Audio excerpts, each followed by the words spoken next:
Hola, ¿cómo andan? Bienvenidos a Dos Enganches con mi socio Fabián Rubino. Fabi, ¿cómo estás? ¿Cómo le va a dar y todo bien? Y hoy una nota y un personaje para pensar, ¿no? Sí, está Juan Pablo Gallegos con nosotros, abogado especialista en temas penales. Juan Pablo, ¿cómo estás? ¿Qué tal? ¿Cómo están? Muy bien, muy bien.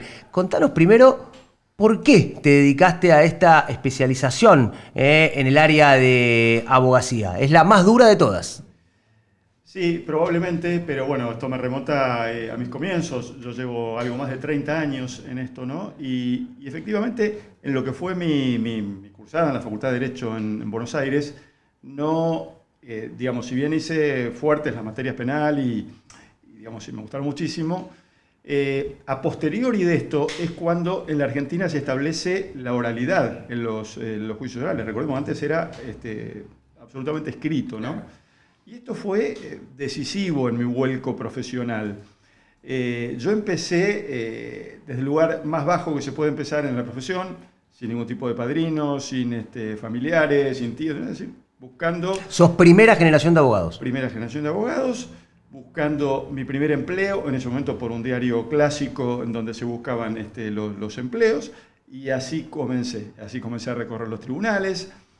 Esto para mí fue altamente beneficioso comenzar así, porque me dio una gimnasia procesal que probablemente no hubiera tenido de otro modo. Yo en 3 o 4 años iniciales míos, estoy hablando hace más de 32, yo creo que hice la experiencia de 20, ¿no? Entonces, enseguida comenzó a destacarme la cuestión procesal. Ustedes vieron que a veces, normalmente los casos se discuten, bueno, ¿qué pasó acá? ¿Hubo un homicidio? ¿Quién mató? ¿Quién no?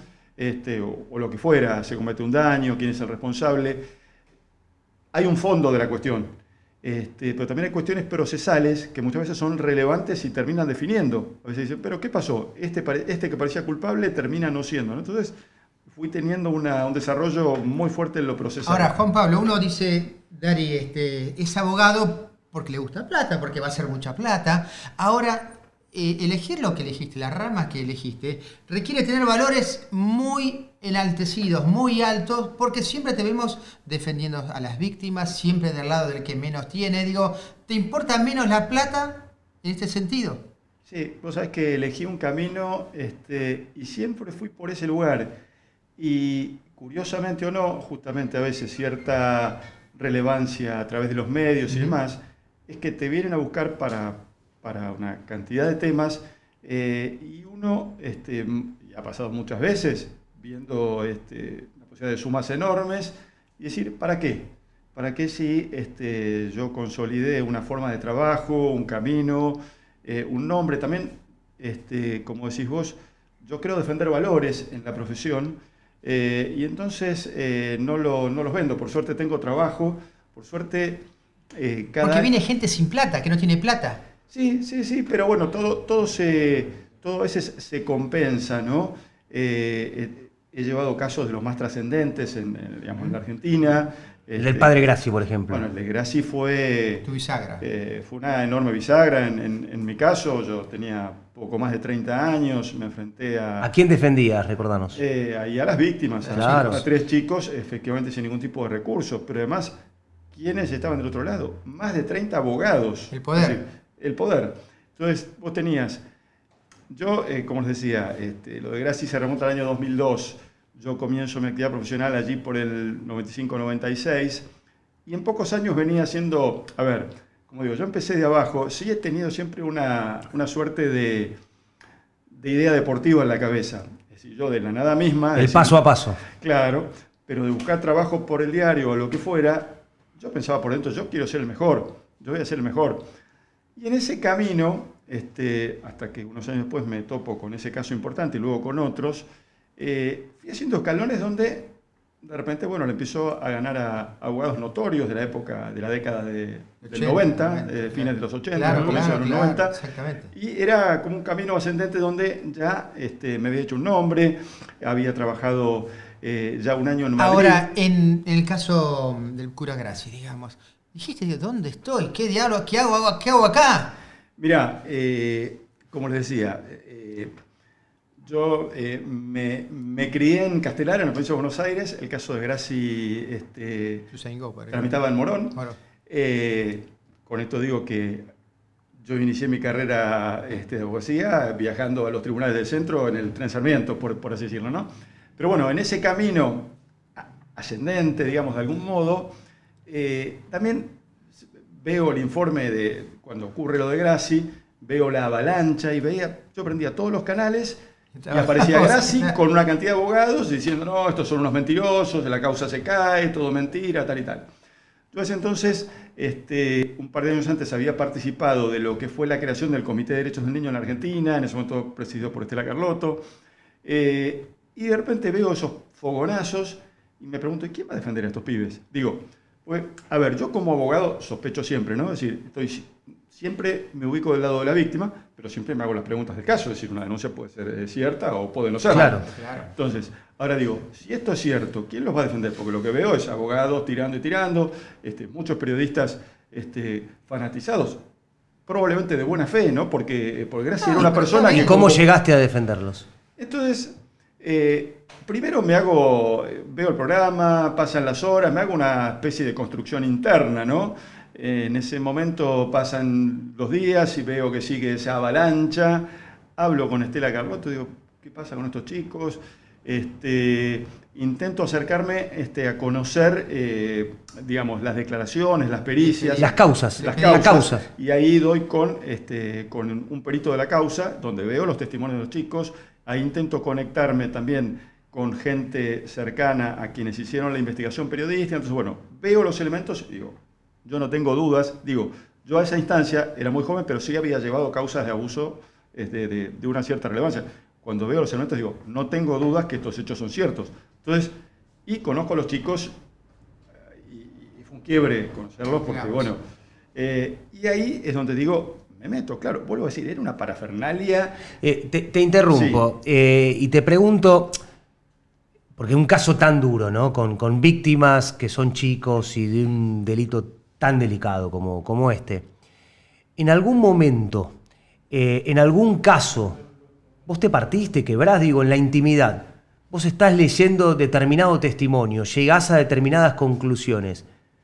Vos internamente sufrís, insisto, y llegás a lagrimear, a llorar por la dureza de lo que sufren muchos de tus clientes. Mira, no sé si es el lagrimeo directo, pero creo no haber perdido ni la sensibilidad, ni el espíritu deportivo que mencioné antes, ni por supuesto el respeto que implica representar este tipo de delitos o este tipo de víctimas. Y eso me lo mido a mí mismo. Estoy a horas de viajar a otra provincia por caso más, y para mí no es un caso más. Quiero ir a obtener justicia, a ganarlo. Esto siempre ha sido ese mismo espíritu, y creo que es el mismo espíritu que me ha llevado a tener un éxito, a tener un resultado, y a tener un respeto dentro del camino que elegí, ¿no? Ahora, ¿cómo intuís cuando la denuncia es verosímil y cuando no es verosímil? Digamos, porque está la falsa denuncia también, está aquella que viene para sacarle algo al otro y denuncia contra el otro, digamos. Es una línea difícil, ¿no? Mira, para intuir. Te lo voy a resumir. Hoy hablábamos del interés por la plata, que todos en algún grado tenemos que tener para vivir, ¿no? Pero que a veces uno dice, bueno, yo prefiero por este camino, otro prefiere por otro, y es legítimo. Igual, aquí nadie está hablando mal de nadie. Te diría que el caso más importante, digamos, vinculado a esta misma materia, y que podía haberme generado un vuelco económico descomunal, de una persona del medio artístico, a ese caso hace muchísimos años dije no, y se sabe en el ambiente. Entonces, bueno, ¿acá no lo podemos saber? Sí, digo. Hoy todavía prefiero que no, por preservar a esa persona. El proceso después tuvo su curso. ¿Y fue declarado culpable? La persona fue inocente y, digamos, era la persona que quizás yo debía acusar, sí. Entonces, yo leí, digamos. Entonces, porque también en esto, ¿no? ¿Viste una falsa denuncia? Vi una línea que no me gustó y dije no, pese a que aún defendiendo a quien era la potencial víctima, era el caso donde uno podía hacer, si se quiere, una diferencia, por así decirlo, y preferí no hacerlo. Y digo esto también por algo, y hablando de valores, digo, para mí, en lo personal, en temas tan delicados, acusar irresponsablemente por este tipo de delitos, a mí me parece, digo... Es tan aberrante como la aberración misma del delito. Tendría el derecho, porque uno podría decir, mirá, yo soy abogado, vivo de esto, pero a mí personalmente no me gusta. Bueno, de hecho hay colegas que lo hacen, claramente, ¿no? Permanentemente, sí. Y tenés además, perdóname, un caso testigo, el caso Rago. Digo, el pibe estaba en su apogeo y iba a presentar una película, la del robo al Banco Río, no pudo ir porque los medios mismos también se alimentan de esta situación y después fue absuelto, digamos, inocente. Fue terrible ese caso y ¿sabés qué? Destaco la prudencia de Rago, porque totalmente. lo vi, como decís vos, perderse en momentos claves de su carrera, sí. pero también tuvo una prudencia que lo termina beneficiando, ¿no? Que marca, digo, por eso a veces la marca personal o los valores me parece que distinguen, ¿no? Hay una estadística de 10 casos de denuncia, por ejemplo, de abuso. ¿Qué porcentaje se termina confirmando esa acusación y qué porcentaje no? Mira, un paso es la confirmación, otro caso es la validación judicial y una sentencia condenatoria. Son pasos, la validación judicial, que es lo importante, digamos. Son pasos que no siempre se dan todos. En materia judicial, en casos vinculados a violencia de tono sexual, diría que el porcentaje es bajísimo, el de condenas y casos que se confirman. ¿Hay mucho acuerdo extrajudicial?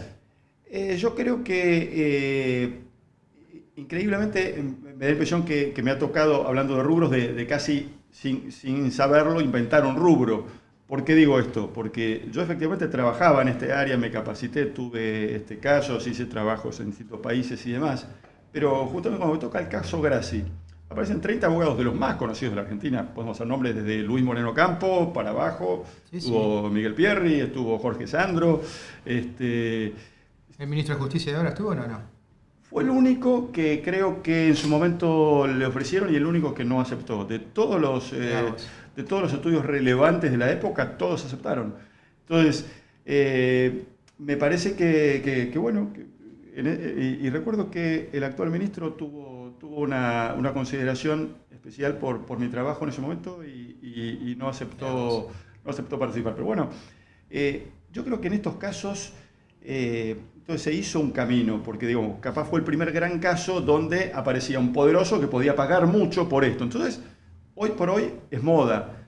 Y un poco decía Darío, y a mí esas cosas a veces me hacen ruido, cuando todos los días vemos denuncias y no siempre tenemos claro que sean denuncias ciertas, o después desaparece el caso y decimos, ¿qué pasó? Acá hubo una negociación por abajo de la mesa, algo así. Entonces, ese tipo de actos yo creo que perjudican muchísimo a la denuncia real, a la víctima real. Es terrible. Por eso digo, como abogado, si uno va a trabajar en esto, creo que tener una línea es importante, porque claro, si yo hoy vengo y te hago un libro sobre qué... Vos si agarrás un hecho, lo agarrás porque estás completamente seguro que es así. Pero a ver, por ejemplo, vamos a entrar en algunos casos puntuales. El caso Villa, el segundo caso de Villa, donde parecía que él era culpable, todavía no se llegó a juicio, de hecho el juicio fue suspendido. Y fue suspendido por un acuerdo de las dos partes en la cual se habla de una reparación completa a la víctima. Entonces, el abogado defensor y el abogado de la supuesta víctima se ponen de acuerdo con este marco y cierran el juicio. ¿Qué significa una reparación completa? A mí particularmente... Ese caso me hace un ruido, a mí no me gusta y particularmente creo que la reparación tiene que ver con que primero exista una demostración razonable de una verdad. Entonces, porque si no suena mucho a que yo te denuncio hoy por algo y en 2 minutos digo, bueno, pero si vos querés no te denuncio, claro. ¿Entendés? Entonces yo veía, en estos días se discute el caso de varios jugadores de Vélez, un caso notorio en Tucumán. Yo a las pocas horas de que estalló el caso escuché que, bueno, que ya había quien iba a llevar adelante un reclamo civil cuando todavía no había una primera imputación de la fiscal. Entonces me parece que eso tampoco ayuda. Y también ¿Te hace ruido ese caso? Hay mucho para hablar de ese caso, y vuelvo a lo que hablaba en relación a Grassi. Yo, en relación a Grassi, tenía una desventaja, digamos, era solo contra 30, estudios muy grandes, con muchos recursos. No tengo ninguna duda, y era bastante chico, que sí tenía una capacitación que muchos de estos colegas destacados en ciertos perfiles penales no tenían, y además de que les tocaba defender a un culpable, también cometían errores. Yo miro cosas en este caso de estos jugadores de Vélez, que hoy prácticamente inunda los medios, y veo errores groseros. Yo soy un apasionado del derecho y del derecho penal. ¿De qué lado? Y hoy lo vi, por ejemplo, del lado de la defensa de algunos de los jugadores.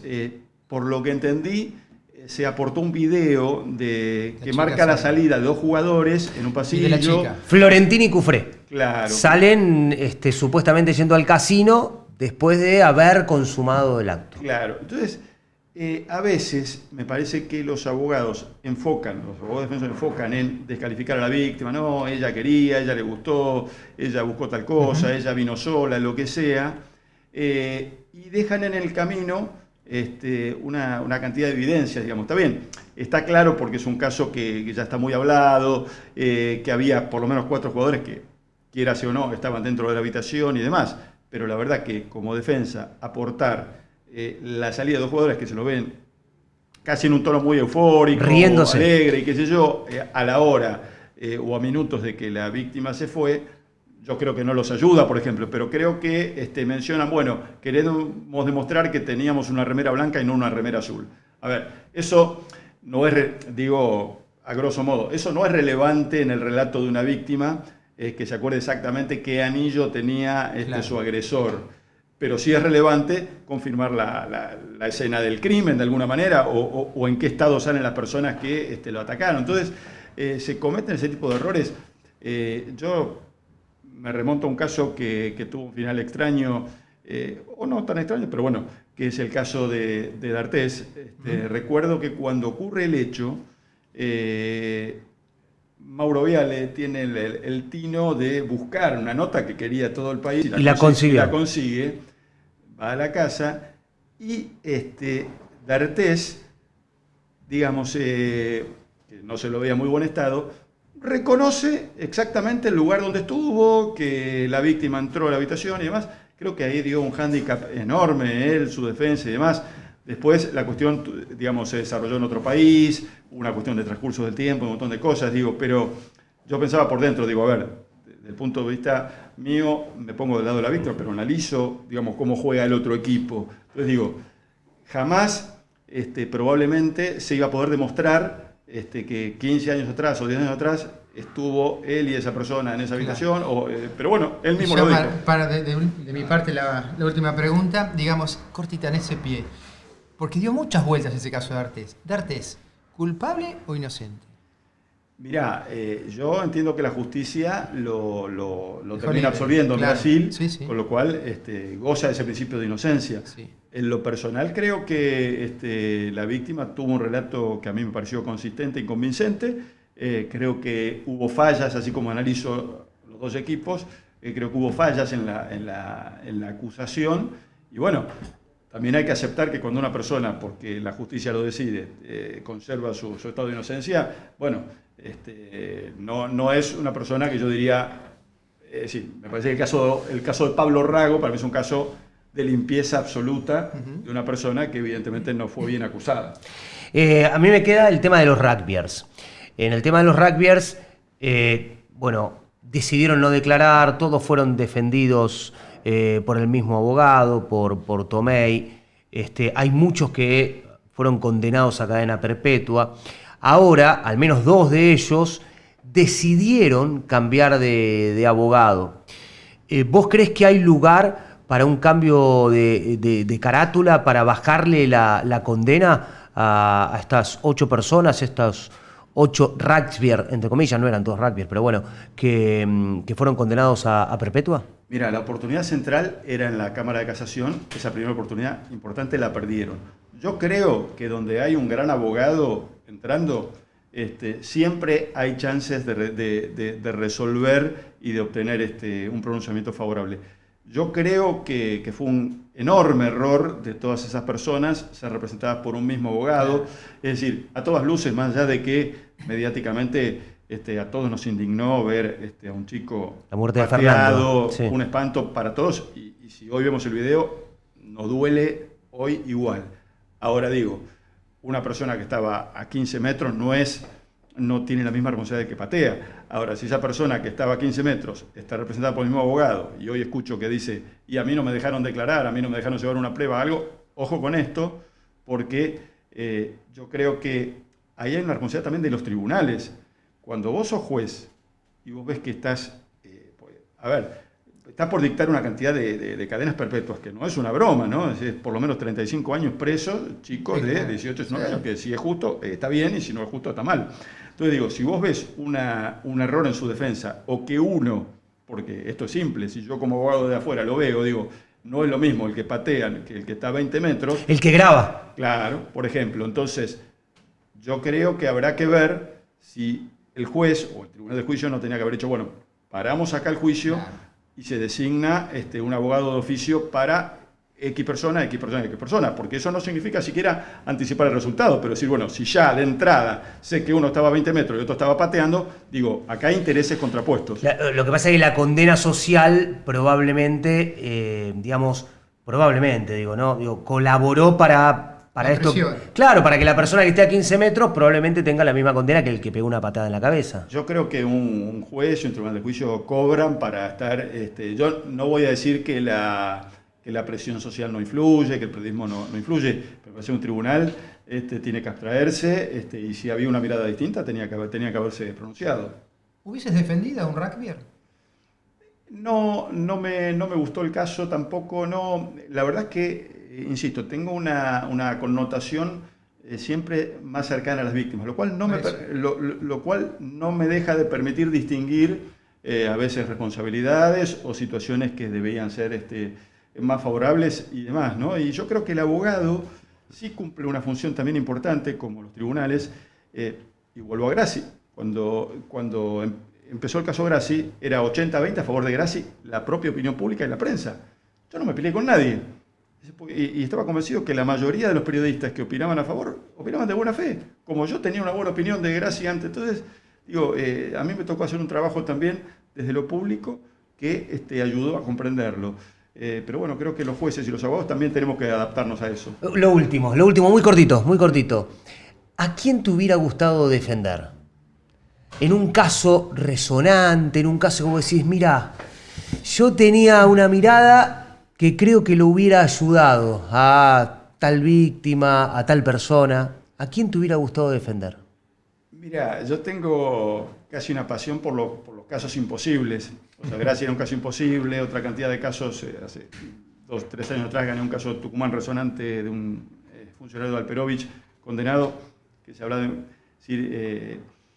no sé si tengo un caso justo, pero allí donde veo un caso imposible, por supuesto, siempre desde una mirada, es decir, si me dijera, bueno, agarrar a Robledo Puch, yo digo, bueno, no es mi lado, pero bueno, me gustan los casos imposibles y que sean posibles, porque me parece que la misión de un abogado, y más un abogado que se identifica con víctimas, es generar resultados. Pues yo solamente me relaciono con estos casos, desde el punto de vista de compadecer a la víctima, qué terrible lo que te hicieron, qué mal, pero voy a la justicia y cada vez que voy a la justicia me dicen que no, me parece que no cumple un rol positivo, ¿no? Amigo, qué nota, ¿no? Qué nota. Profunda, seria. Bueno. Conocimos un lado que no todos conocían. No, y es verdad, porque Juan Pablo siempre está hablando de los temas candentes y bueno, hoy no solo habló de eso, sino que también habló de su tema personal, de su lado personal. Me parece que lo abrimos un poquitito. Gracias, Juan Pablo, por estar en Dos Enganches. Esta dupla que, qué sé yo, recién empieza. De a poquito, va transitando. ¿Te gustó estar conmigo? Sí, tira algunas gambetas. ¿Alguna pared? ¿Te gusta el fútbol? No, me encanta. Sí. Me encanta. ¿De qué cuadro sos? Acá de Racing, en España de Real Madrid. Sí. Bueno. Y tenés un corazón con Newell's. Y con Newell's tengo una ligación muy fuerte, estoy ayudando y bueno, compartiendo el sueño de que Messi alguna vez juegue en la Argentina, ¿no? ¿Y vos de qué cuadro sos? Yo soy de la selección argentina. ¡Anda! Pará. Y ahora de Inter Miami, porque Messi juega ahí. ¡Anda! Yo también soy un poco de Inter Miami. Gracias.